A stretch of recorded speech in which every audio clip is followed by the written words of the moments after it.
ప్రియ ప్రభువును మన రక్షకుడైన యేసుక్రీస్తు వారి యొక్క శ్రేష్టమైన నామం పేట మీ ముందుకు నేను రావడం జరుగుతుంది. ప్రియమైన దేవుని బిడ్డలారా, అనేక దినాల తర్వాత తిరిగి ఈ క్రిస్మస్ దినాల్లో మన ప్రభు అయిన యేసుక్రీస్తు వారి యొక్క పుట్టుక సందర్భంగా ఈ యొక్క సందేశంతో మీ ముందుకు రావడం జరుగుతుంది.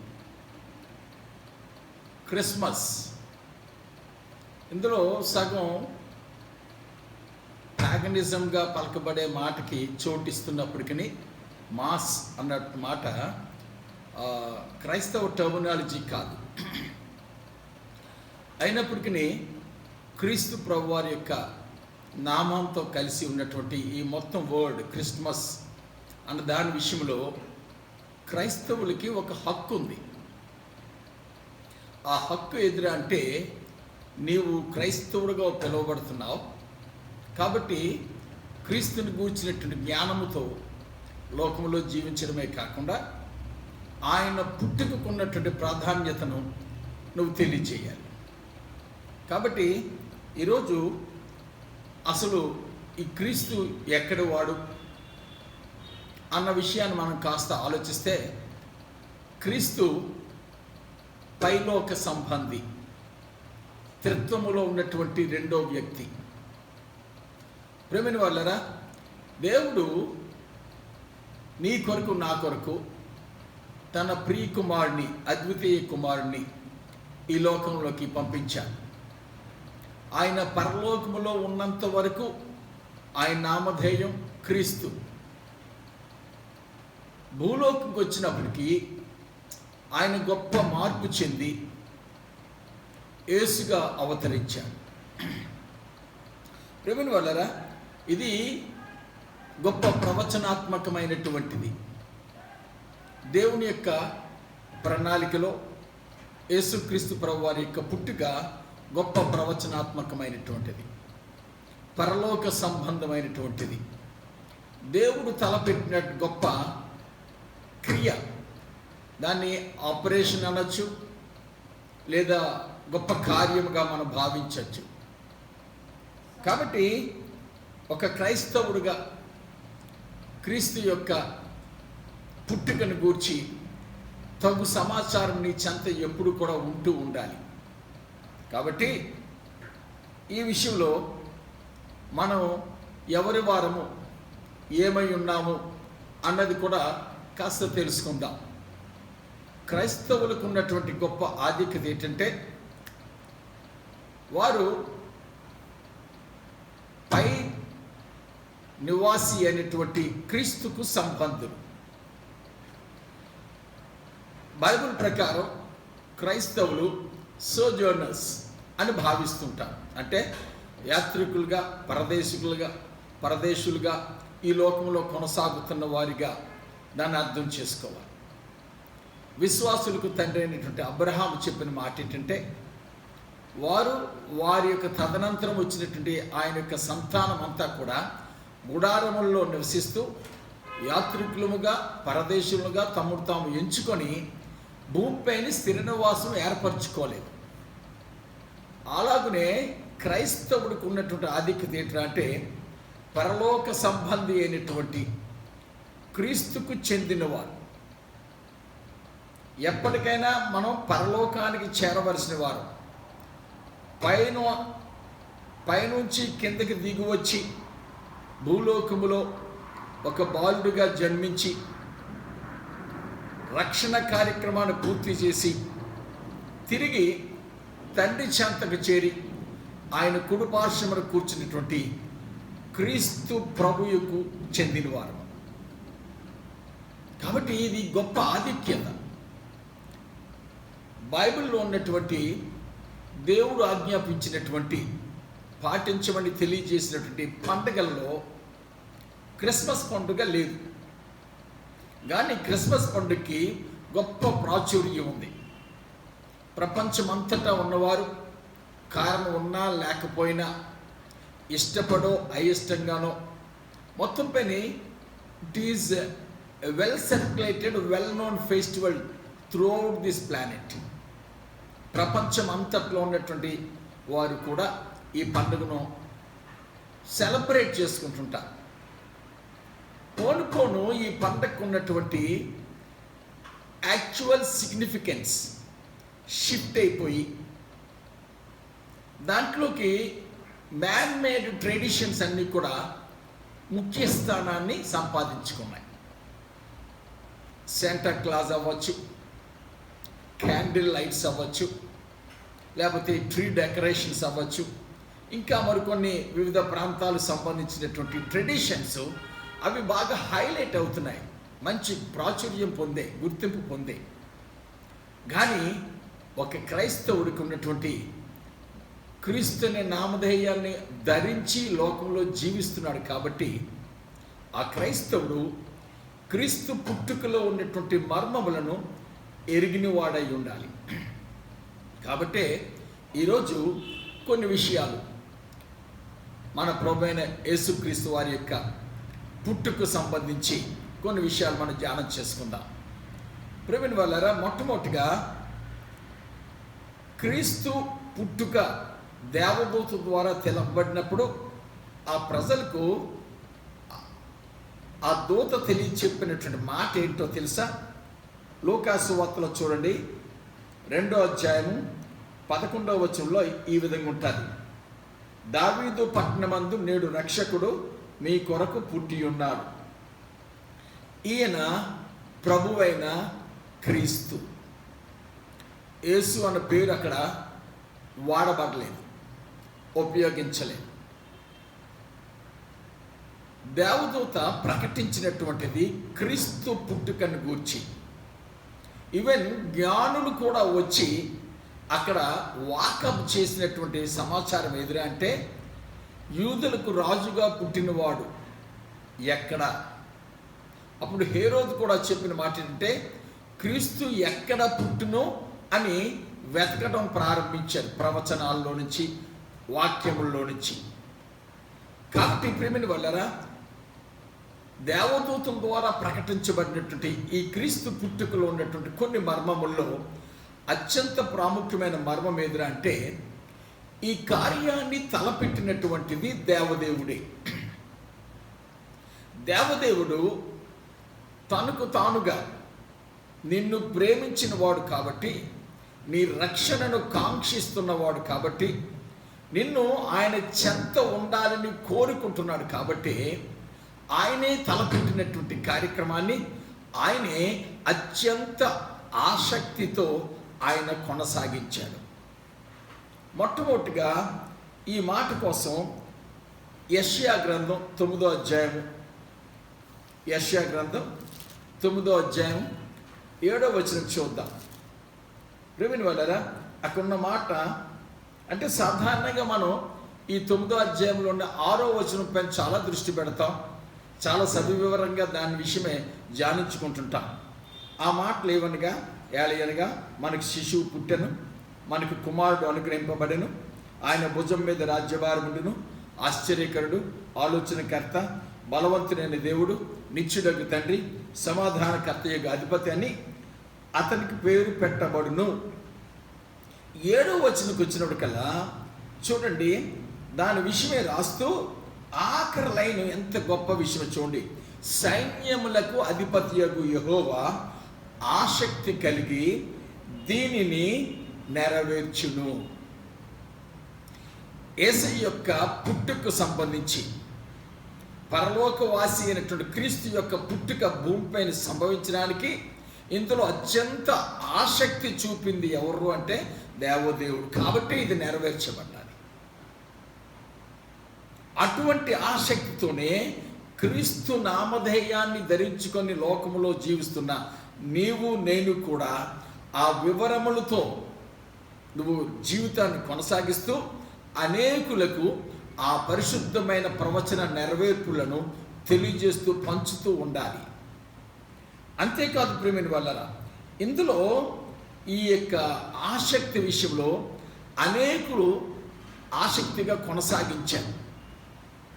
గొర్రెల కాపరులనే తీసుకోండి, అర్ధరాత్రి పూట వారి చెంతకు వచ్చినటువంటి ఆ శుభ సమాచారాన్ని ప్రజలందరికీ కలగబో మహా సంతోషకరమైన శుభవర్తమానం అని దేవదూత తీసుకొచ్చినట్టు ఆ సమాచారాన్ని ఆసక్తిగా స్వీకరించి ఆసక్తితో ఆ రాత్రి వెళ్ళి తొట్టిలో పరుండబెట్టి ఉన్నటువంటి బాలుని చూచి తన్మయులైపోయారు, సంతోషించారు. ప్రేమని వల్లరా ఆ విధమైనటువంటి ఆసక్తి వారు చూపిస్తారు, కనుపరుస్తారు. కాబట్టి దేవుడు వారికి ఆ సంగతి తెలియజేశారు. ఈవెన్ జ్ఞానుల విషయంలో కూడా మీరు ఆలోచించినట్లయితే వారికి నక్షత్రం ద్వారా వారికి తెలియజేశారు. వారు హైలీ ఎడ్యుకేటెడ్ పీపుల్ కాబట్టి వాళ్ళకి ఒక చిన్న హింట్ ఇస్తే చాలు, దాంట్లో వారు లోతుల్లోకి వెళ్ళి రీసెర్చ్ చేసి దాని ప్రకారం ఆసక్తితో ముందు కొనసాగుతారని దేవుడు వారికి నక్షత్రాన్ని మాత్రమే లేదా నక్షత్రముల గుంపును చూపించి తద్వారా ఆ ఖగోళ శాస్త్రాన్ని వారు బాగా అధ్యయనం చేసి వారు బయలుదేరి వచ్చారు. వారి ఆసక్తి సామాన్యమైనది కాదు. వారు ఒక రోజు, ఒక వారం, ఒక నెల, ఒక సంవత్సరం కాదు, 2 సంవత్సరములు రమారమిగా వారు ప్రయాణం చేసి వారి ఆసక్తిలో ఏమాత్రం కూడా తక్కువ లేకుండా వారు అనుకున్న దాన్ని సాధించి కనుగొని చూచి ఆనందభరితులైనంత వరకు ఆ ఆసక్తిని వారు వీడనాడలేదు. కాబట్టి ప్రేమిని వల్లరా చదువు సంధ్యలు లేని వారిలో కానీ చదువు సంధ్యలు ఉన్నవారిలో కానీ ఆసక్తి కలిగిన వారు, ఈ గుణం ఎవరిది? దేవదేవుడిది. ఇంగ్లీష్ బైబిల్లో కూడా the zeal of the lord అన్న మాట అక్కడ ఉపయోగిస్తారు. దేవునికి ఉన్నటువంటి ఆసక్తి అది నీలో ఉండాలి. Because you are carrying the name of Christ. క్రైస్తవుని, క్రైస్తవురాలుని అని చెప్పుకుంటా ఉంటే క్రీస్తును మోస్తున్న ఆ భారం నీపైన ఉన్నట్టే, జరుగుతున్నట్టే. కాబట్టి నీ దగ్గర ఈ సమాచారం ఉండాలి. కాబట్టి ప్రేమిని వల్ల దేవుని యొక్క ఈ ఆసక్తి విషయంలో బైబిల్లోంచి కొన్ని మాటలు మనం చూడక తప్పదు. చూడండి, 1 రాజుల గ్రంథంలోకి వెళ్తున్నాం. 8వ అధ్యాయం, 1 రాజుల గ్రంథం 8వ అధ్యాయము 56వ వచనం చూసినట్లయితే,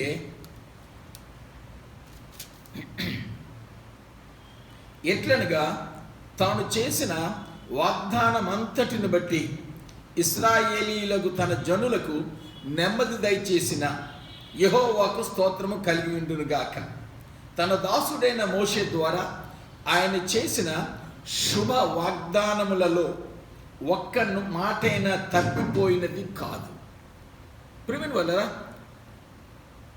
భూమిపైన ఏ ఒక్కరు కూడా, ఏ మానవుడు కూడా, ముఖ్యంగా అన్యుల్లో నుంచి నేను పాపని, నాకు రక్షణ అవసరం, నా పాపములు క్షమించబడే ఒక మార్గం చూపించు దేవా అని ఏ ఒక్కరు ప్రార్థన చేయలేదు, దేవుణ్ణి అడగలేదు.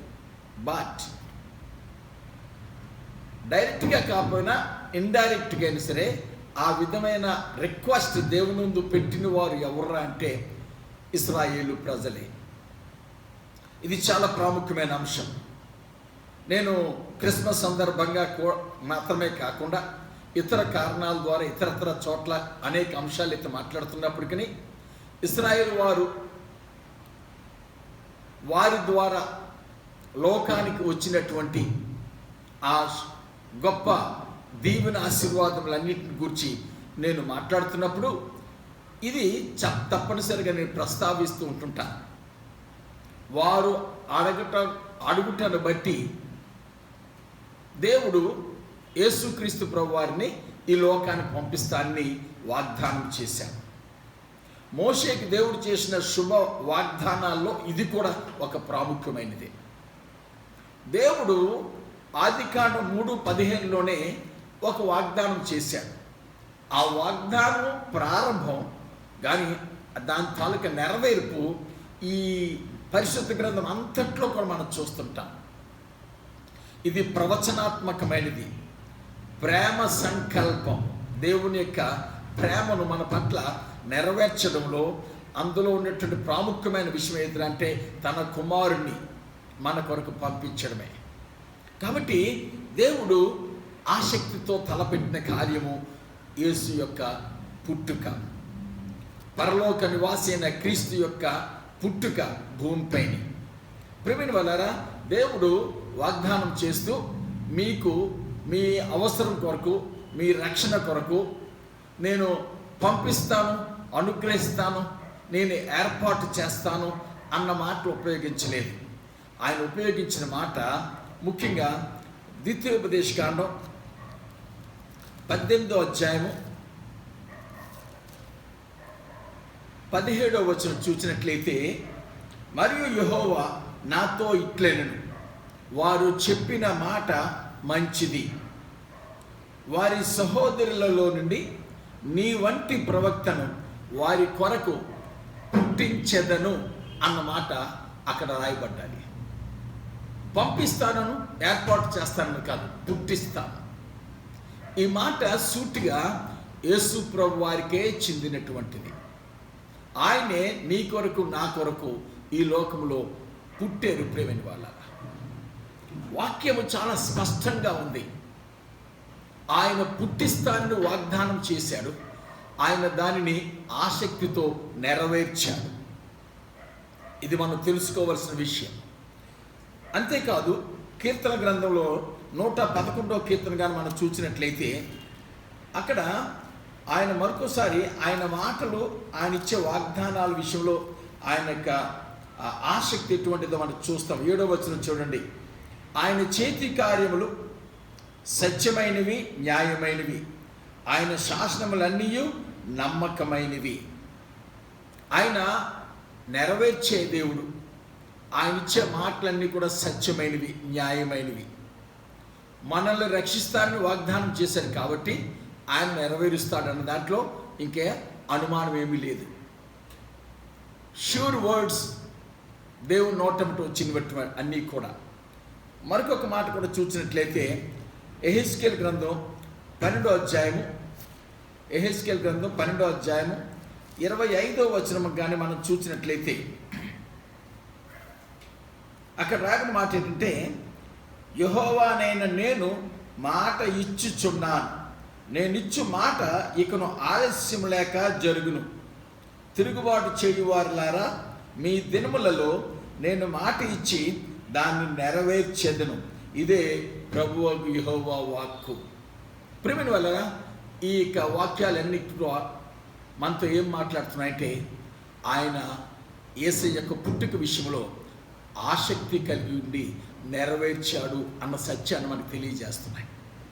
మొదటగా ఒక క్రైస్తవుడుగా నీ బాధ్యత ఆయన కూర్చున్న పూర్తి సమాచారం కలిగి ఉండాలి. నువ్వు భూలోకవాసిగా స్థిరంగా ఉండిపోవడానికి వచ్చిన వాడు కాదు. నువ్వు కూడా వచ్చింది పైనుంచే, పైలోక సంబంధి అయినటువంటి క్రీస్తు ప్రభునకు చెందిన వాడవుగా భూమిపైన నువ్వు జీవిస్తున్నావు. అందుకే నువ్వు క్రైస్తవుడుగా పిలువబడ్డావు. కాబట్టి ఈ వివరములు నీ దగ్గర ఉండవలసినవి. మరొక విషయం చూసినట్లయితే, యేసయ్య యొక్క పుట్టుక విషయంలో God's interference is very clear. దేవుని యొక్క ప్రస్తావన, దేవుడు అందులో ఆయన కల్పించుకున్న విధానం చాలా సుస్పష్టంగా కనిపిస్తుంది. Time to time. ఎలాగంటే, మొదటిగా ఆయన వాక్య రూపకంగా ఆయన తన ప్రెజెన్స్ని మనకు అనుగ్రహిస్తున్నాడు. వాక్యం ద్వారా మనం ముందుగానే చెప్పుకున్నట్టుగా 3వ అధ్యాయం 15వ వచనం ఆది కాండంలో కానీ, అలాగే ఈ ద్వితీయోపదేశకాండం 18వ అధ్యాయంలో మాటలు కానీ చూసినట్లయితే ఆయన ఇన్వాల్వ్ అయి ఉన్నాడు ఈ విషయాల్లో. రెండవది, ప్రవక్తల్ని ఆయన ఆయా సమయాల్లో లేపి ఈ సంగతుల్ని ఆయన మనకి జ్ఞాపకం చేస్తున్నాడు. హిజ్ ఇంటర్ఫీరెన్స్, ఆయన యొక్క ప్రస్తావన, ఆయన మన ఈ విషయాల్లో కలుగు చేసుకున్నటువంటి విషయం అన్నమాట. మనం చదువుకున్నటువంటి ఈ యెషయా గ్రంథం 9వ అధ్యాయం 6-7 వచనాలు చూసినట్లయితే మనకి అది అర్థమవుతుంది. ఆయన కలుగు చేసుకోకపోతే, ఆయన అందులో ఇంటర్ఫీర్ అవ్వకపోతే, ప్రియమైన వాళ్ళారా, ఇది అసంభవం, జరగదు. చూడండి, ప్రవక్తలను ఆయన వాడుకున్నాడు అనడానికి రుజువుగా మనం ఇప్పటికే ఈ యెషయా గ్రంథం విషయంలో కానీ, ద్వితీయోపదేశకాండం విషయంలో కానీ మనం చదువుకున్నాం. మీకా గ్రంథంలో కూడా 5వ అధ్యాయంలో చూసినట్లయితే 2వ వచనంలో, బెత్లెహేము ఎఫ్రాతా యూదా వారి కుటుంబంలో నీవు స్వల్ప గ్రామమైనను నా కొరకు ఇశ్రాయేలీయులను ఏలబోవాడు నీలో నుండి వచ్చును. పురాతన కాలం మొదలుకొని శాశ్వత కాలము ఆయన ప్రత్యక్షమగుచుండెను. ప్రేమిని వలన ఎప్పటి నుంచి మన పితరుడైనటువంటి ఆదాము కాలమునకు ముందు నుంచి, అందుకే అక్కడ రాయబడిన మాట అంటే పురాతన కాలం నుండి శాశ్వత కాలం వరకు, from the ancient times to the eternal times. పురాతన కాలం నుంచి కూడా ఆయన యొక్క ప్రణాళికలో నిన్ను రక్షించాలన్నటువంటి ఉద్దేశము కొనసాగుతూనే ఉంది. ప్రేమైన వాళ్ళ is an ever loving and ever living God. ఆయన నిత్య నివాసి కాబట్టి, నిత్యము మనల్ని ప్రేమిస్తున్నారు కాబట్టి ఆయన ప్రణాళిక మన పట్ల స్థిరమైనటువంటిది. కాబట్టి ఆయన తాలూకా ఇన్వాల్వ్మెంట్, ఇంటర్ఫీరెన్స్ కంటిన్యూస్గా ఉండబట్టి, అది కూడా ఆసక్తితో ఉండబట్టి ఆయన పుట్టిగా భూమిపైని నెరవేర్చబడ్డాది. అంతేకాదు ఆయన ఇన్వాల్వ్మెంట్ ఎలాగంటే, మొదట మనం వాక్యం ద్వారా అనుకున్నాం, రెండోది ప్రవక్తల ద్వారా, మూడోది ఏంజల్స్ని పంపించడం ద్వారా. ముఖ్యంగా గాబ్రియేల్ దూతని, అలాగే ఆయన పుట్టుక సమయంలో దూత సైన్యాన్ని, పరలోక దూత సైన్యాన్ని భూమిపైకి పంపించడం ద్వారా ఈ confirmed his anxiety and zeal towards the birth of his son. ఆయన కుమారుడు భూమిపైన పుట్టడం విషయంలో ఆయనకున్నటువంటి గొప్ప ఆసక్తి ఇక్కడ మనకి కనుపరుస్తున్నాడు. చాలా ప్రాధాన్యత కలిగినటువంటిది యేసయ్య పుట్టుక. దాన్ని ఈ లోక సంబంధమైన ట్రెడిషన్స్కి మూలంగా చేసుకోవద్దు. Whether there will be the tree decoration or the nice food and new clothes or anything, వాటికి మించి వాక్యంలో దేవుడు చూపించినటువంటి ఈ ఆసక్తిని బట్టి నువ్వు ఆయన యందు ఆనందించాలి. కాబట్టి ప్రియమైన వాళ్ళరా, ఆ తరువాత దేవుడు తాను మాత్రమే పంపించగలిగే, చూపించగలిగే నక్షత్రాన్ని, నక్షత్ర గుంపును ఆయన మాటి మాటికి చూపించాడు. జ్ఞానుల విషయంలో మనం చూసినట్లయితే. అంతేకాదు ప్రియమైన వాళ్ళరా, అనేక మందిని ఆయన పురుకొల్పి ఈ మొత్తం హిస్టరీలో వాడుకున్నట్టుగా మనకు తెలుసు. చరిత్రలో ఉన్న అనేక రాజులను, అధిపతులను, న్యాయాధిపతులను ఆయన ఇన్వాల్వ్ చేశారు. ఆయన ఇన్వాల్వ్ చేశారు కాబట్టి వారు అందులో టూల్స్గా, పనిముట్లుగా వాడబడ్డారు. ఈ విధంగా దేవుడు అనాది కాల సంకల్పంలోనే ఆయన వాగ్దానం చేసిన దాన్ని నెరవేర్చి మనకి రక్షణను అందించాడు. కాబట్టి మొదటిగా ఒక క్రైస్తవుని యొక్క బాధ్యత మనం తెలుసుకున్నాం. రెండోదిగా ద జీల్ ఆఫ్ గాడ్, దేవుని యొక్క ఆసక్తిని గురించి తెలుసుకున్నాం. ఇప్పుడు దేవుని యొక్క ఇంటర్ఫీరెన్స్ కోసం మనం చాలా స్పష్టంగా మన టైం టు టైం ఆయన ఎలాగా ఇందులో ఇన్వాల్వ్ అయ్యాడో మనం తెలుసుకున్నాం. ఇప్పుడు ఇందులో ప్రజలు, ఆయన చేత ఎన్నుకోబడిన ప్రజలు ఏ విధంగా తాము అప్పగించుకున్నారో ఒకసారి చూడబోతున్నాం. ఇది అవసరం ప్రేమైన వాళ్ళారా. మొదటిగా గొర్రెల కాపరుల కోసం మాట్లాడుకుందాం. వారు వాక్యాన్ని విని ఊరుకోలేదు, కానీ వాక్యము నిజరూపణ దాల్చి భూమిపైకి వచ్చిన తర్వాత మొట్టమొదటిగా ఇన్ఫార్మ్ చేయబడినటువంటి ప్రజలు గొర్రెల కాపరు. వారు ఎప్పుడైతే దేవుని దూత చేత తెలపబడ్డారో, వారికి ఉన్నటువంటి ఆ యొక్క భయకంపితమైన ఆ పరిస్థితుల్లో అయినప్పటికీ వారు ఆ గొర్రెలను అక్కడే విడిచిపెట్టి ఎవరికో ఆ బాధ్యత అప్పగించి, ఆ గొర్రెల కాపరిలో కొంతమంది ఆ రాత్రి తమకున్నటువంటి వాల్యుబుల్ టైంని, ఫ్యూ అవర్స్, ఎందుకంటే వారు ఉన్నది బోయజు పొలములో, వారు తమ మందలను కాచుకొంటున్నారు. ఆ గొర్రెలని దేవుని దేవాలయంలో బలులు, నైవేద్యాలు అర్పించడానికి ప్రత్యేకంగా వారు పెంచుతున్నారు. ఏ క్రూర జంతువుల ద్వారా గాయపడకుండా, ఎక్కడ దెబ్బలు తగలకుండా మంచిగా వాటిని రాత్రి పగళ్ళు కాపాడుతూ, ఏ ప్రమాదం కూడా వాటికి సంభవించకుండా వాటిని అర్పణకు యోగ్యమైన రీతిలో వాటిని పెంచుతున్నారు. అటువంటి ఆ గొర్రెలు సైతము అక్కడ కొంతమందికి అప్పచెప్పి వారు ఆ రాత్రే వారి జీవిత దినాల్లో కొన్ని గంటలు దేవుని కొరకు వెచ్చించి వారు వెళ్ళి బాలుడైన యేసుని చూచారు. అంటే ప్రియమైన వాళ్ళరా, వారికి ఉన్న దాంట్లోంచి దేవునికి కొంత స్పేర్ చేశారు, సాక్రిఫైస్ చేశారు. అవసరం. ఆ తత్వం నీలో కూడా ఉండాలి. దీనికి నీ స్థితిగతులతో సంబంధం లేదు, నీ సామర్థ్యంతో సంబంధం లేదు, నీ ఆస్తిపాస్తులతో చదువు సంఖ్యలతో సంబంధం లేదు. నీవు కొంత సమయాన్ని దేవుని కొరకు వెచ్చించగలవా లేదా? ఆ గొర్రెల కాపులు ఆ రాత్రి ఆ చీకట్లోనే, ఈ రోజుల్లో మనకైతే ఎన్నో కంఫర్ట్స్ కన్వీనియన్సెస్ ఉన్నాయి, మోటార్ డ్రివెన్ వెహికల్స్ ఉన్నాయి, టార్చ్ లైట్స్ ఉన్నాయి, ఇవన్నీ. కానీ ఆ రాత్రి అంత భయం గొల్పే ఆ దర్శనం వారు పొందిన తరువాత వారి జీవితంలో వారికి ఉన్నటువంటి మంచి సమయాన్ని దేవుని కొరకు కేటాయించారు. కేటాయించబట్టి వారు ధన్యులయ్యారు. ప్రేమైన వాళ్ళారా, ఇక జ్ఞానుల కోసం మాట్లాడుకుంటే వారైతే వారి జీవితంలో సుమారు 2.5-3 సంవత్సరాలు ఈ పర్టిక్యులర్ ఈ greatest event on the earth, భూమిపై జరిగిన అద్భుతకరమైన ఈ సంఘటనలో వారు వెచ్చించారు. వారు కుటుంబాన్ని, బిడ్డలను, వారి ఊరిని, వారి సంప్రదాయం అన్నిటిని విడిచిపెట్టి ప్రయాణమై యేసయ్యను చూడడానికి వారి సమయాన్ని కేటాయించారు.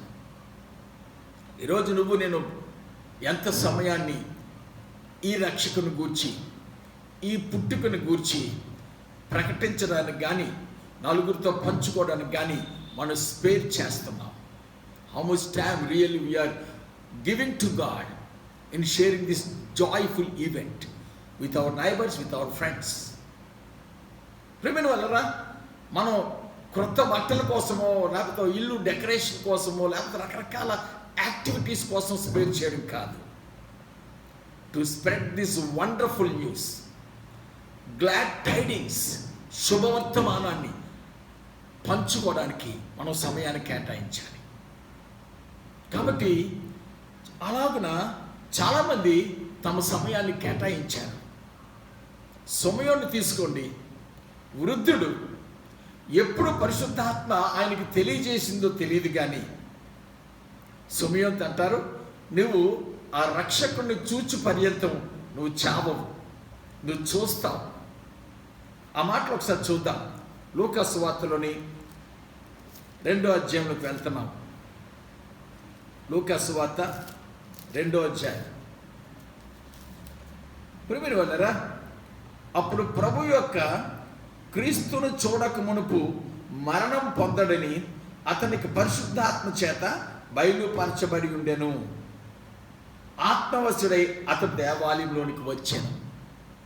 సాధారణంగా బిడ్డలు పుట్టినప్పుడు వారికి సున్నతి చేయడానికి కానీ, లేదంటే నామకరణం చేయడానికి కానీ, ఆడబిడ్డ అయితే నామకరణం చేయడానికి కానీ ఆలయానికి తీసుకొస్తాను.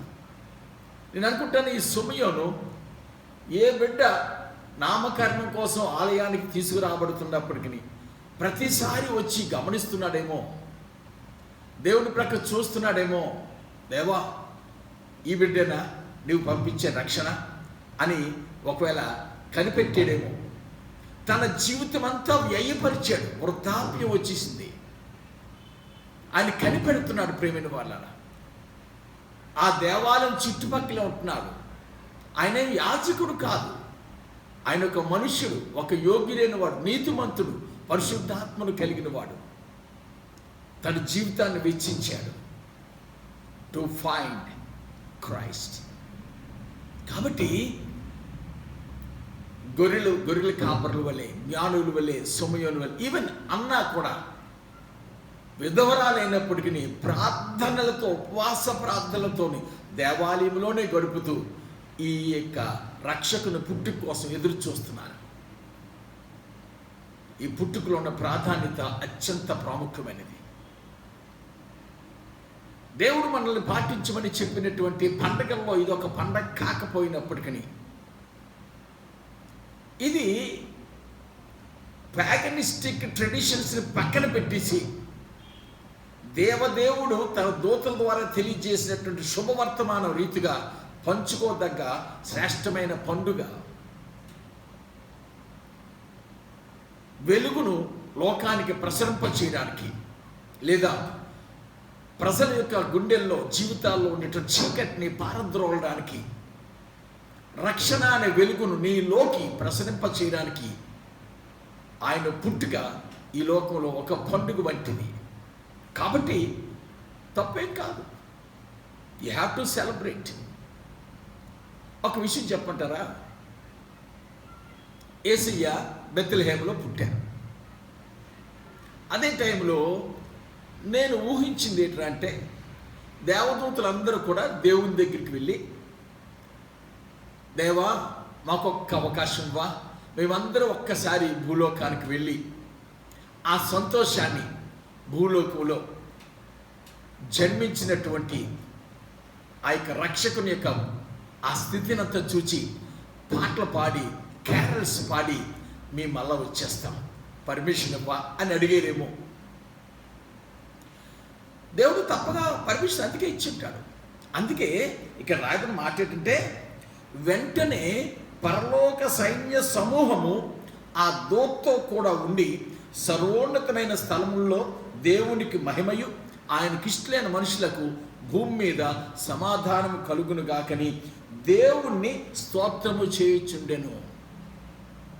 పరలోక సంబంధమైన డివైన్ బీయింగ్స్ పరలోకాన్ని విడిచిపెట్టి భూలోకములో ప్రకటిస్తున్నారు, స్తోత్రం చేస్తున్నారు, క్యారల్స్ పాడుతున్నారు, ఆనందిస్తున్నారు.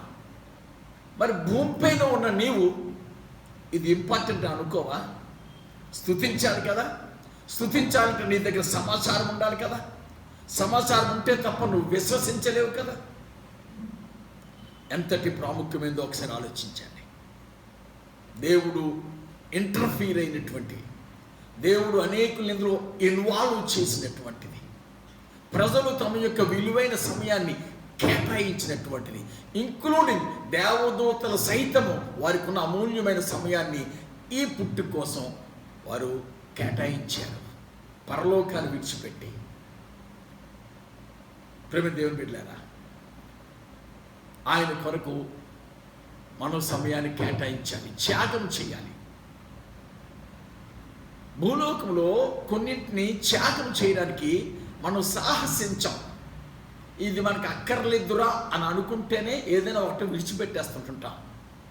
కానీ దేవుడు పరలోకవాసి అయినటువంటి దేవుడు, పరిశుద్ధుడైనటువంటి దేవుడు, పరలోకమునే నివాసంగా చేసుకుని తరతరాలు, యుగ యుగాలు, ఫర్ ఎవర్, ఎటర్నల్ టైంతో కలుపుకుంటూ ఆయన నివసిస్తున్నటువంటి ఆ పరిస్థితులను, ఆ నెమ్మది, శాంతి, సంతోషము, ఆనందకరమైన మహిమాయుక్తమైనటువంటి ఆ లోకాన్ని విడిచిపెట్టి క్రీస్తు అనబడేటువంటి త్రిత్వములో ఉన్నటువంటి రెండో వ్యక్తి ఆ సమస్తాన్ని కూడా విడవకూడని భాగ్యం అని ఎంచుకోకుండా ట్రిలియన్స్ ఆఫ్ లైట్ ఇయర్స్, కాంతి సంవత్సరాల్ని దాటుకుంటూ అయోగ్యుడమైనటువంటి పాపిగా, భ్రష్టుడిగా ఉన్న నీ కొరకు ఈ భూమిపైకి తనకున్న సమస్త ఘనత, ఆధిక్యత, ఆధిపత్యాన్ని విడిచిపెట్టి నీలాంటి రక్త మాంసములతో ఈ లోకంలోకి పుట్టాడు అంటే ఎంతటి త్యాగం ఆయన చేశాడో ఎప్పుడైనా అర్థం చేసుకున్నావా?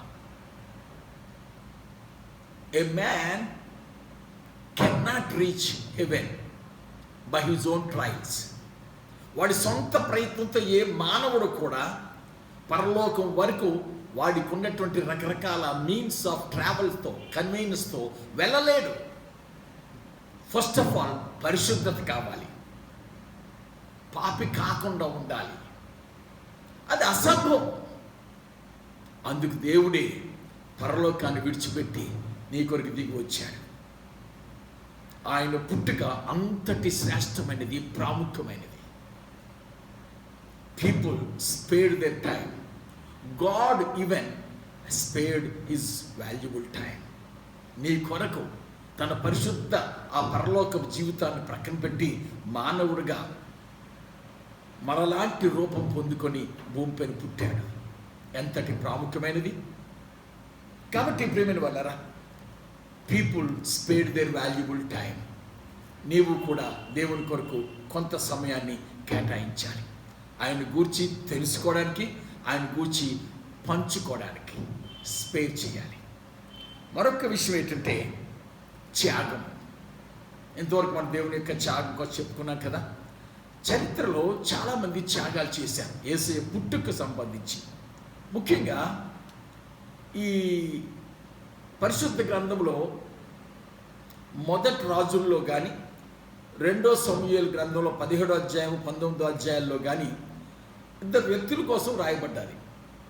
ఒకటి వృద్ధుడు ధనవంతుడైనటువంటి బర్జిల్లయి అనేటువంటి వ్యక్తి విషయంలో, రెండోది ఆయన కుమారుడిగా సంబోధించబడినటువంటి కిమ్హామ్ అనేటువంటి వ్యక్తి విషయంలో. ఈ బర్జిల్లయి అనేటువంటి ధనవంతుడు కష్టకాలంలో శత్రువు నుంచి పారిపోతున్నటువంటి దినాల్లో దావీదు మహారాజుకి ఎంతో సహాయం చేశారు. అక్కడ రాయబడిన మాట ఏంటంటే, ఆయనకు కావలసినటువంటి ఆహారం, వస్త్రములు, పండ్లు, రకరకాలైనటువంటి పానీయాలు అన్నీ కూడా సమకూర్చాడు. ఒక రాజుకే కాదు, రాజుతో ఉన్నవారి సైతము ఆయన సమకూర్చాడు. అందుకు ప్రతిఫలంగా ఆ కష్టకాలంలో నుంచి బయటపడిన తర్వాత దావీదు ఆ బర్జిల్లయినటువంటి ధనవంతుడికి అంటాడు, నువ్వు నాతో పాటు వచ్చి యెరూషలేములో నా చెంత ఉండు, నీకు మేలు చేస్తాను అని చెప్పాడు. కానీ బర్జిల్లయి సున్నితంగా దాన్ని తిరస్కరించాను. నేను వృద్ధుడను, నేను రేపు మాపో చనిపోయేవాడిని, నేను ఇక్కడే ఉంటే నా తల్లిదండ్రుల సమాధులు నేను కూడా సమాధి చేయబడతాను. అయితే నువ్వు మేలు చేస్తానంటున్నావు కాబట్టి రాజా, ఇదిగో ఈ కిమ్హామ్ అన్నటువంటి యవనస్తుని నీతో పాటు తీసుకువెళ్ళు అని రిక్వెస్ట్ చేస్తాడు. అందుకు సమ్మతిస్తాడు దావీదు మహారాజు. అయితే ప్రియమైన వాళ్ళారా, ఈ కిమ్హామ్ అన్న ఆయన ఈ దావీదు మహారాజుతో ఉన్న దినాల్లో ఒకరోజు దావీదు ఈ విషయమే ప్రత్యేకంగా ఆలోచించి తనకు స్వాస్యంగా వస్తున్నటువంటి, అంటే తన ముత్తాత అయినటువంటి బోయజు దగ్గర నుంచి ఆయనకు స్వాస్యంగా వస్తున్నటువంటి ఒక రాతి కట్టడం, స్టోన్ హౌస్, ఒక రాతి కట్టడం, దానికి కనెక్ట్ అయినటువంటి కొంత భూభాగాన్ని ఈ కిమ్హామ్ అన్న ఆయనకి దానంగా, గిఫ్ట్గా ఇచ్చాడు. ప్రేమైన వాళ్ళారా, అందుకు కిమ్హాము యోగ్యుడా? ఒకటి ఆలోచిద్దాం.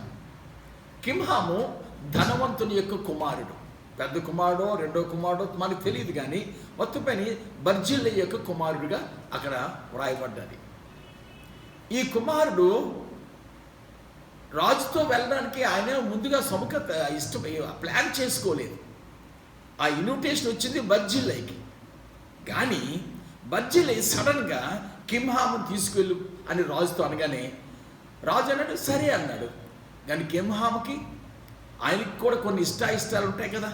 ఎంతటి నా తండ్రి యొక్క ఆస్తిని, ఈ సంపదని అంతా విడిచిపెట్టి రాజు వెనక అది వెళ్ళిపోవాలా? ప్రేమిని వల్ల ఒక్క క్షణం కూడా ఆయన సంశయించలేదు.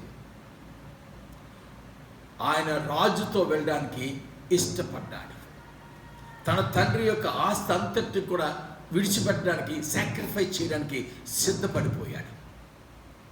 అంతటి త్యాగం చేసినటువంటి ఆ కిమ్హాముకి దావీదు ఇచ్చిన బహుమతి ఏంటంటే, అంటే దావీదు యొక్క స్వాస్యాన్ని మీరు గమనించండి. బోయజు తర్వాత ఓబేదు తర్వాత యెషై తర్వాత దావీదుకి స్వాస్యంగా వస్తున్నటువంటిది దావీదు తర్వాత ఎవరికి వెళ్ళాలి? దావీదు కుమారునికే వెళ్ళాలి. కానీ దావీదు ఏం చేశాడు?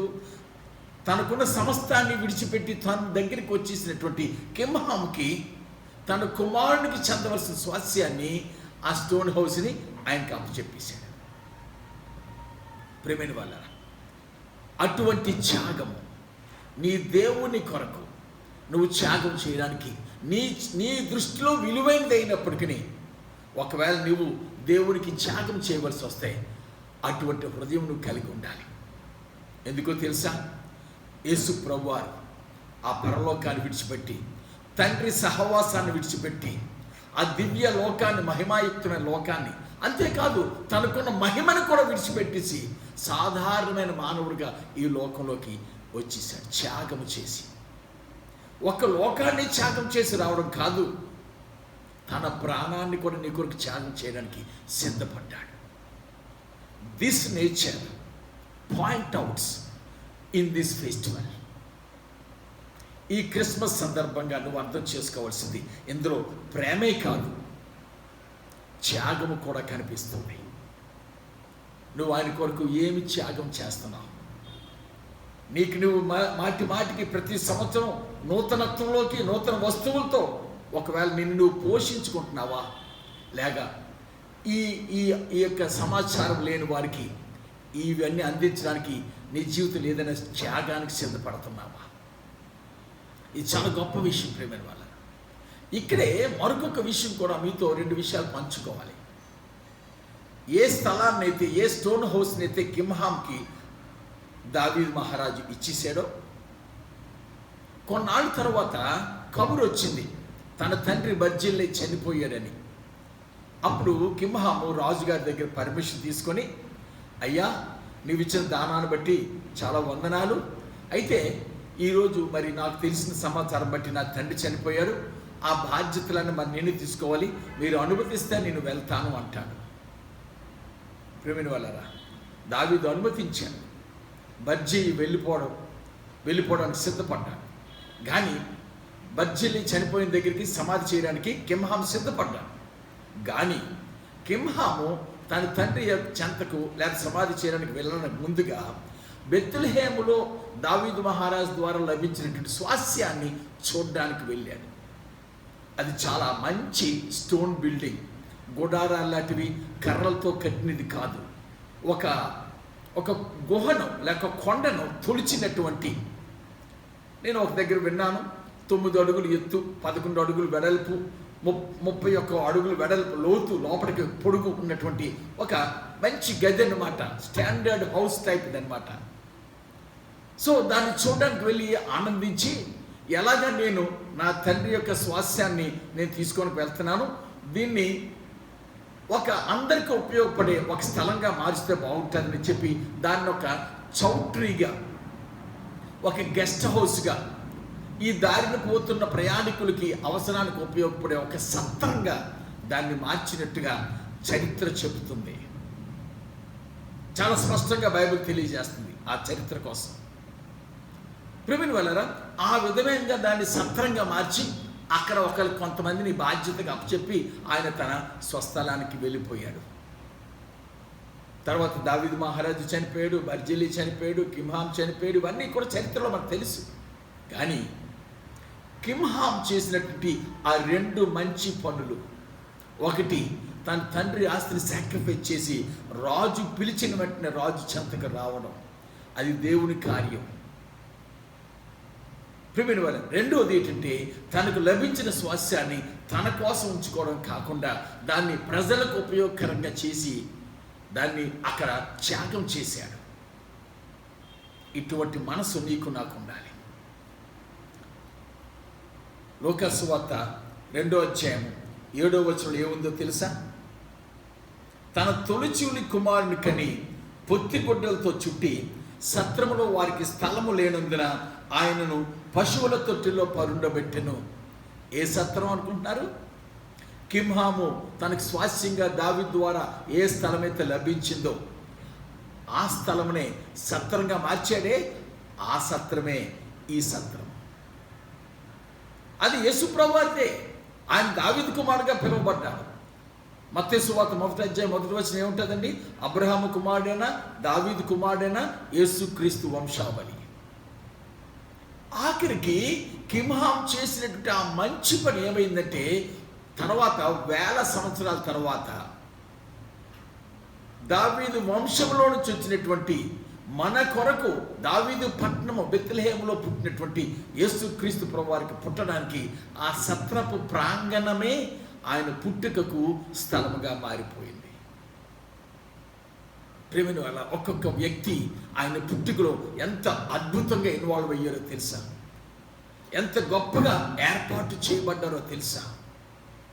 ఈ 21st సెంచరీలో ఆయన పుట్టుకను ఎరగని వారు చాలామంది ఉన్నారు. ఇంకా కోకొల్లలుగా ఉన్నారు, అపార్థం చేసుకున్న వాళ్ళు ఉన్నారు, దూషిస్తున్న వారు ఉన్నారు, పుట్టుకలో ఉన్న పరమార్థాన్ని ఎరగని వారు ఉన్నారు.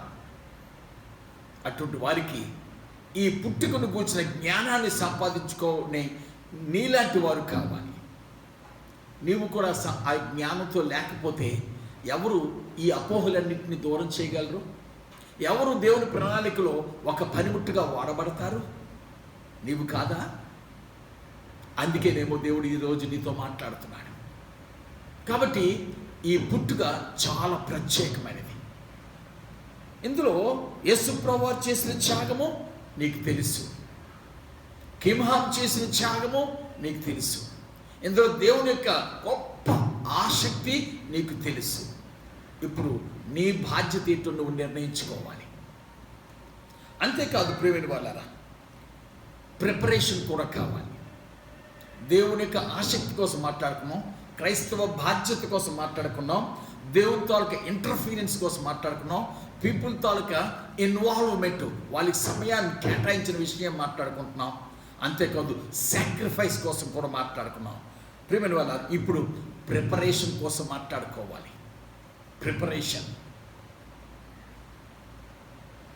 తనకు ప్రదానం చేయబడిన మరియమ్మ గర్భవతిగా ఉన్నదని తెలిసి యోసేపు నీతిమంతుడు కాబట్టి రహస్యంగా విడనాడాలని అనుకున్నాడు. కానీ దేవుడు విడిచిపెట్టలేదు. నీతిమంతులు దేవుడు తన కొరకు వాడుకుంటాడు. యోసేపుతో దర్శనమందు ఆ స్వప్నమందు మాట్లాడాడు. ఆ మాటలు విశ్వసించాడు. అక్కడి నుంచి ప్రిపేర్ అయిపోయాడు. యోసేపు ప్రిపేర్ అయ్యాడు. ఏం ప్రిపేర్ అయ్యాడంటారా? ఆమె యొక్క బాధ్యతను స్వీకరించడానికి సిద్ధపడ్డాడు. సొసైటీ ఎన్ని మాటలు అంటాదని తెలిసినప్పటికీ వాటన్నిటిని భరించడానికి సిద్ధపడ్డాడు. అంతేకాదు ప్రియమైన వాళ్ళరా, నెలలు నిండుతున్నప్పుడు సడన్గా ఉప్పెనలాగా ఒక ఉపద్రవం వచ్చి పడ్డది వారిపైన. ఏంట్రా అంటే ప్రజాసంఖ్య కోసం, సెన్సస్ కోసం వారి స్వగ్రామాలకు వెళ్ళాలి. వారు ఉంటున్నటువంటిది నజరేతులో, గలిలీ ప్రాంతంలో. వారు వెళ్ళవలసింది యూదయ ప్రాంతపు బెత్లెహేముకు. అది సుమారు 400 మైళ్ళ అవతల ఉంది. 400 మైళ్ళు ప్రయాణం చేస్తే తప్ప ఈ రోజుల్లో ఉన్నటువంటి మోటార్ డ్రివెన్ వెహికల్స్ ఏమి లేవు. ప్రియమైన వారు, బేదలైన వారు వారు ఇంకా నడిచే ప్రయాణం చేయాలి. చలికాలము.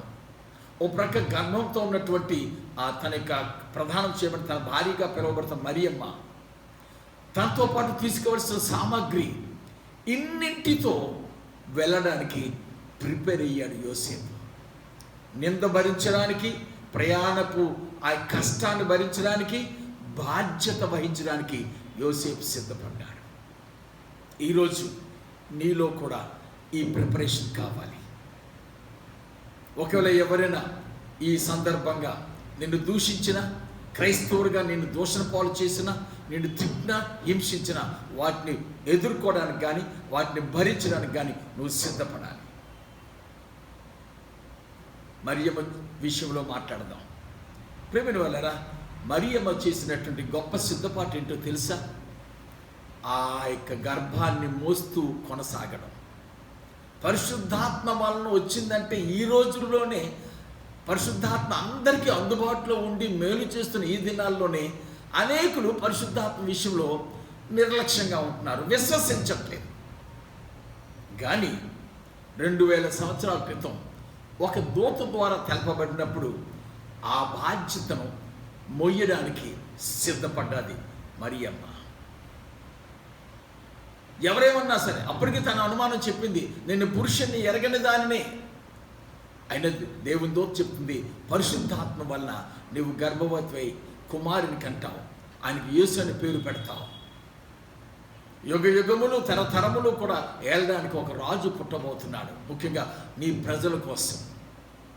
ప్రేమిన వల్ల ఎంతటి గొప్ప బాధ్యత ఒక దూత ద్వారా తెలపబడినప్పుడు ఆ యొక్క దాన్ని భరించడానికి, వహించడానికి సిద్ధపడింది. మరియమ్మ సిద్ధపడింది. అంతేకాదు మరొక విషయం కూడా మీతో పంచుకోవాలి. తాను కనబోతున్నటువంటి బిడ్డకు కావలసినటువంటి పొత్తి గుడ్డలను కూడా సిద్ధం చేసుకున్నారు. అంటే ఏ గోత్రానికి సంబంధించిన వారు వారికి ఉన్న సామర్థ్యం కొలది పట్టీల్ లాంటి గుడ్డల్ని సిద్ధం చేస్తారు. ఆ పట్టీల పైన పేరు వ్రాయడం కానీ, లేకపోతే ముద్రించడం కానీ, సింబల్ని ముద్రించడం కానీ. ఇప్పుడు 12 గోత్రాల వారు ఉన్నారు, ఇశ్రాయేల్ 12 గోత్రాల వారు. ఇప్పుడు యోధా గోత్రానికి సింహం ఉన్నది, మరొక గోత్రానికి ఈ కోట గోడ తాలూకు ఒక ద్వారం ఒక సింబల్గా ఉంది, మరికొంతమందికి చెట్టు సింబల్గా ఉంది, మరొక గోత్రానికి ఉల్ఫ్ తల, హెడ్ ఆఫ్ ది ఉల్ఫ్, అదొక సింబల్గా ఉంది, మరికొంతమందికి 2 మొక్కలు సింబల్గా ఉన్నాయి, కార్న్స్ వరి కొంకులు కొంతమంది సింబల్గా ఉన్నాయి. కాబట్టి ఏ గోత్రానికి సంబంధించిన వారు వారి వారి యొక్క బిడ్డలు పుట్టినప్పుడు కానీ వారు పొత్తిగుడ్డలు సిద్ధం చేసినప్పుడు ఆ స్ట్రిప్స్ పైన, ఆ గుడ్డల పైన ఈ ముద్రలు వేసుకుంటారు. అవి ఉండాలి వారి దగ్గర, ఎందుకంటే గర్భములో ఉన్నటువంటి ఆ బిడ్డ ఇలాగ దగ్గరికి సింక్ అయి ఉంటాడు. కాబట్టి బయటకు వచ్చిన తర్వాత ఆ బిడ్డకి అదే అట్మాస్ఫియర్ క్రియేట్ అయినట్టుగా ఈ పొత్తిగుడ్డలు సిద్ధం చేసి పుట్టిన వెంటనే ఆ బిడ్డకి చుడతారు. కాళ్ళకి చేతులకి ఆ యొక్క ముఖం అంతరికి ఒక ముక్కు దగ్గర 2 కన్నాలు, లేకపోతే నోటి దగ్గర ఏదైనా ఫీడ్ చేయడానికి కాస్త ఓపెనింగ్ కోసం తప్ప ఈవెన్ తలకు కూడా ఆ క్యాప్ లాంటిది పెట్టి ఈ స్ట్రిప్స్తో బాడీ అంతటిని కూడా వామ్ కండిషన్లో ఉంచడానికి ఆ పొత్తిగుడ్డలోని పిలువబడే ఈ పట్టీలను చుడతారు. అదే ధనవంతులు అనుకోండి, కాస్ట్లీ క్లాత్ను వాడుకుంటారు, బట్ దానిపైన ఆ గోత్రం తాలూకా సింబల్స్ కానీ పేర్లు కానీ లేకపోతే ఉంటాయి అన్నమాట. ఆ సిద్ధపాటుకి ఒక మంచి ఎగ్జాంపుల్ ఏంటి తెలుసా? ఈ దినాల్లో గర్భిణీ స్త్రీలు కొంతమంది అల్లుతూ ఉంటారు. ఉలెన్ క్యాప్స్ అని, ఉలెన్ లేకపోతే సాక్స్ అని, ఉలెన్ స్వెటర్స్ పుట్టిన బిడ్డ కోసం సిద్ధం చేస్తుంటాయి. అక్కడి నుంచి వచ్చిన ట్రెడిషనే ఇది. మనం అంత సిస్టమేటిక్గా చేయట్లేదు, కానీ ఆ రోజుల్లో మరియమ్మ పుట్టబోతున్న శిశువు యొక్క బాధ్యతను స్వీకరించడమే కాకుండా అందుకు సిద్ధపడాలి. నజరేతు నుంచి భారభరితమైన ఆ యొక్క స్థితిలో గాడిద పైన కూర్చునో మధ్య మధ్య నడుస్తునో సుమారు 400 మైళ్ళు ప్రయాణం చేయడానికి సిద్ధపడ్డది. She prepared her self.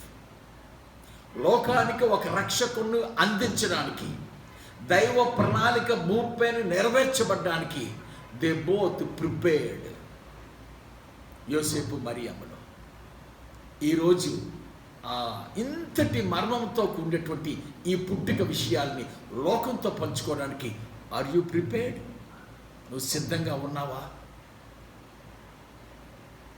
ఈసారి మనం డాబులు డాంబికాలతో చేయడానికి కాకుండా ఆయన యొక్క పుట్టుక యొక్క ప్రాధాన్యతను తెలుసుకోవడానికి, తెలుసుకున్న ప్రాధాన్యతను పంచుకోవడానికి మనం సిద్ధపడాలి.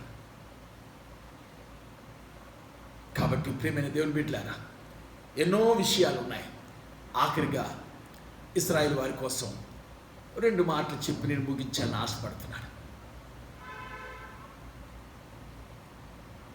దేవదేవుడు ఆదాముతో మాట్లాడడం కోల్పోయిన తరువాత, మానవుడు దేవునికి దూరం అయిపోయిన తర్వాత తనివి తీర మాట్లాడడానికి దేవుడు కనిపెడుతున్నటువంటి శుభ గడియల దగ్గరికి వచ్చాయి.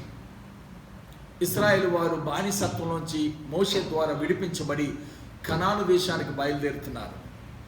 ఆ ప్రయాణం అలా కొనసాగి హోరేబు కొండ దగ్గరికి వచ్చారు. హోరేబు కొండ దగ్గర ఆగమని ముందుగానే దేవుడు మోషేకి తెలియజేశాడు. అందరూ అక్కడ విడిది తీసుకున్నారు. దేవుడు మోషేతో చెప్తున్నాడు, నేను మీతో మాట్లాడతాను, నేను 1000 సంవత్సరాలు బట్టి ఎదురు చూస్తున్నాను, కాబట్టి నేను మీతో మాట్లాడతాను, మీరందరూ సిద్ధపడండి. నేనైతే పరలోకాన్ని విడిచిపెట్టి భూలోకంకి వస్తాను, ఈ కొండపైకి దిగి వస్తాను.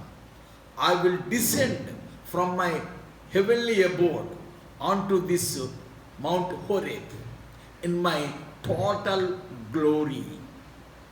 నా పరిపూర్ణమైన మహిమలో ఈ కొండపైకి నేను దిగి వచ్చి మీతో నేను మాట్లాడతాను, మీ మధ్య నేను కొంతసేపు ఉండడానికి ఇష్టపడుతున్నాను అని చెప్పాడు.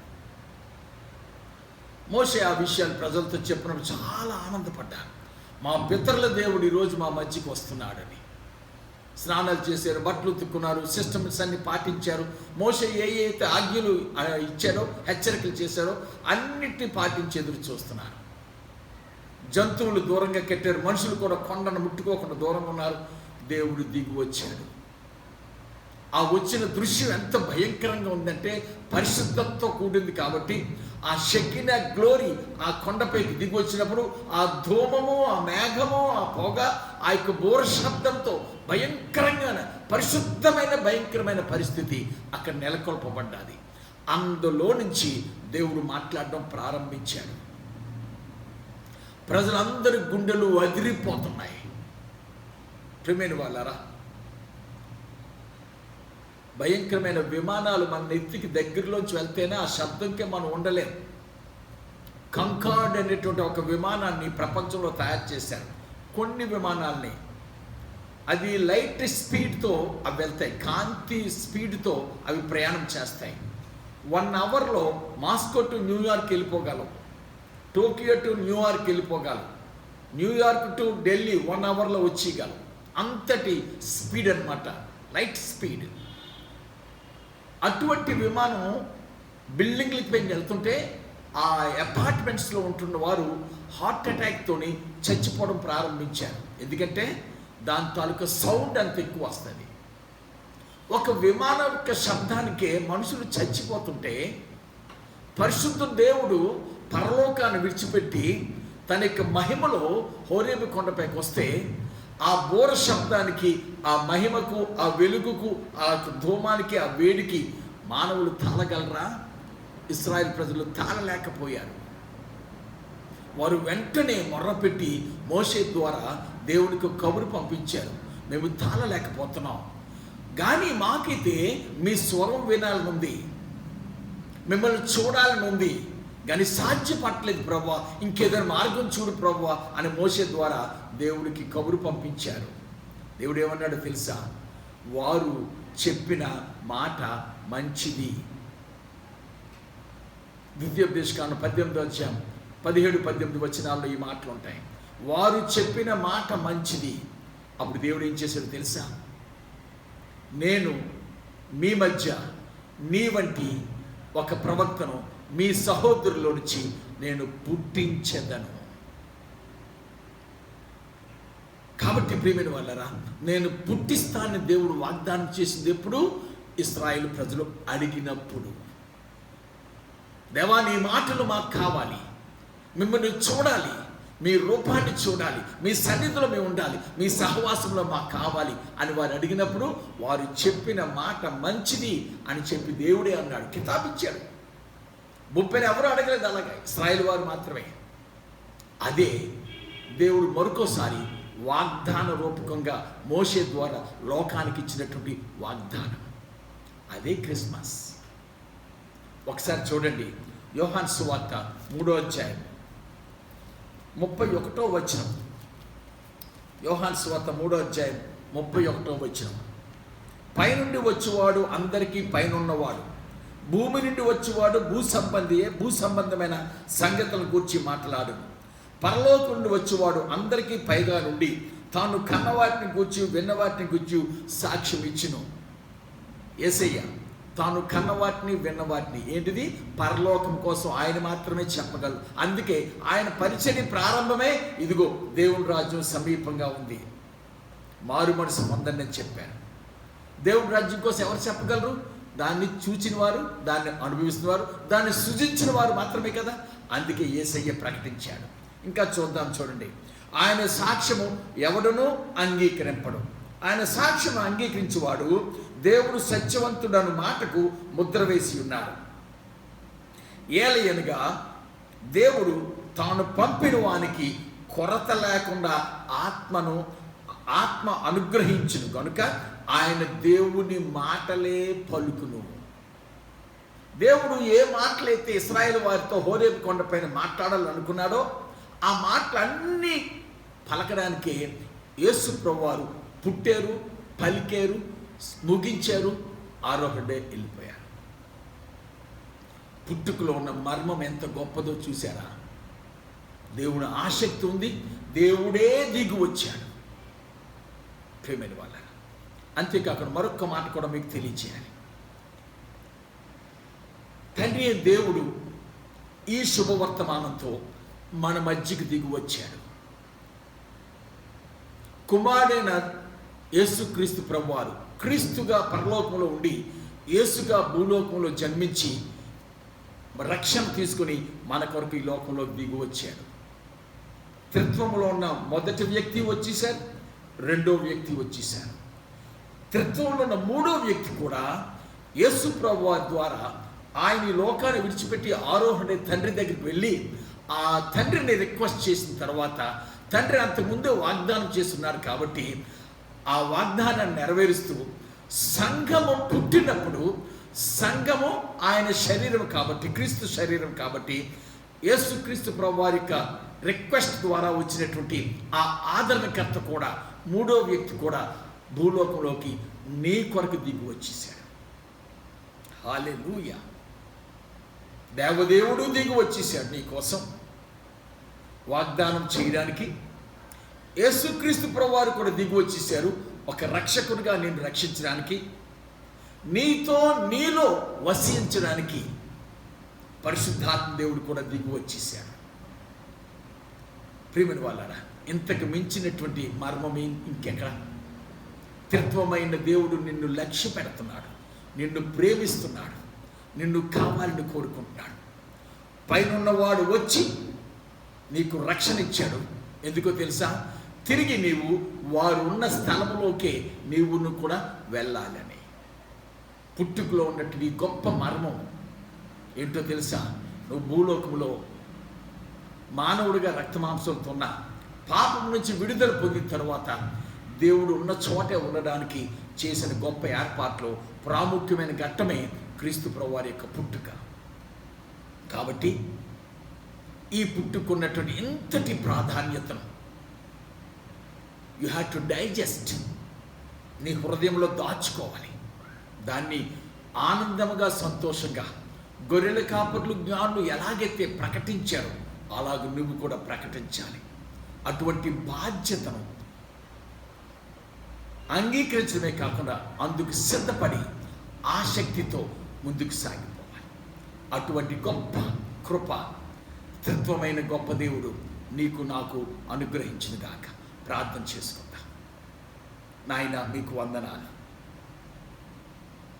బిడ్డలు నాయన అందరినీ కూడా సంధించి వారికి మీరు ఇచ్చినటువంటి ఈ గొప్ప సందేశంకే వందనాలు.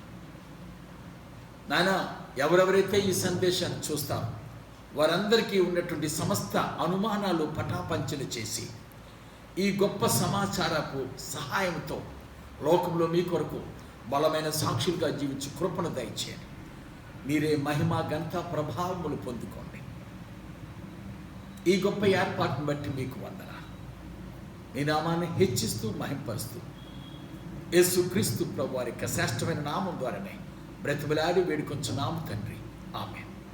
పరమ తండ్రి అయిన దేవుని యొక్క ప్రేమ, ప్రభువును మన రక్షకుడైన యేసుక్రీస్తు వారి యొక్క కృప, పరిశుద్ధాత్మ దేవుని యొక్క అన్యోన్య సహవాసం, ఈ యొక్క వివరాలన్నీ విని ఆ ప్రకారం కొనసాగడానికి సిద్ధపడుతున్న ప్రతి ఒక్కరికి ఆయన కృప నిత్యము తోడేండి నడిపించును గాక.